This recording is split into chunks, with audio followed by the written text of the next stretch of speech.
guys.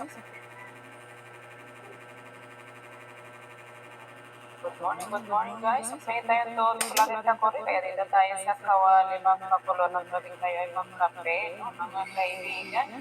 Hintayin natin na kumulo ang tubig. Tapos magpunta tayo ng kape. Inihanda ko na nga rin pala itong mga itlog.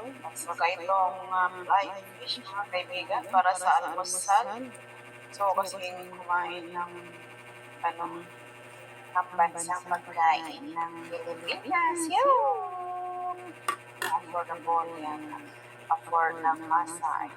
Ito kasi sa kami ng madrams. Ayun na nga mga kaibigan, kumulo na at tayo magtimpla na.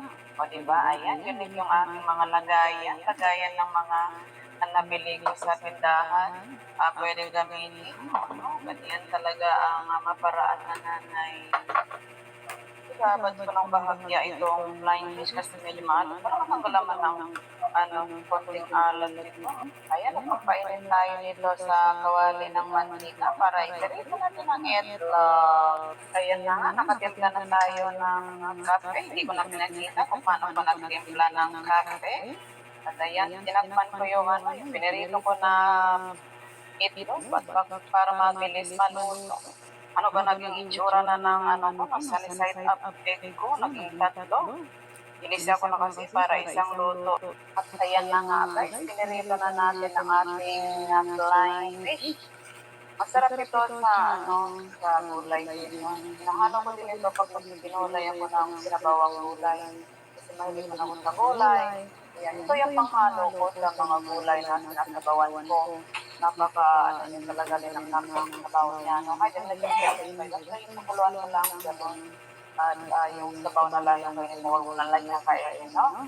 Siyempre, kinakain mo din, siyempre, kasi ayaw natin na magmasayang ang mga grasya. So, kainin natin din. Yan, huwag lang natin lakasan ng apoy para hindi siya matutong at matostang. Ayan, pwede na siyang hanguin, mga kaibigan. Tara, let's eat! Ayan, tapos nagluto ang iyong inday baliday. Lang po ang pagkain ng bread. Yan, kain ng 3 tao na to. Kasi nasa 3 tao na to. Ayan. Kape. Tapos, manood na ng mga video at magpasyal na sa mga bahay. Ganyan lang. Ay, sa umaga. Ayan, walang supply dyan. Basta, magkakain sa iba din. Ayan, ready na. And never mind the background, ganyan talaga mga kaibigan. Thank you for watching. At sa lahat ng sumusuporta sa akin. Good morning.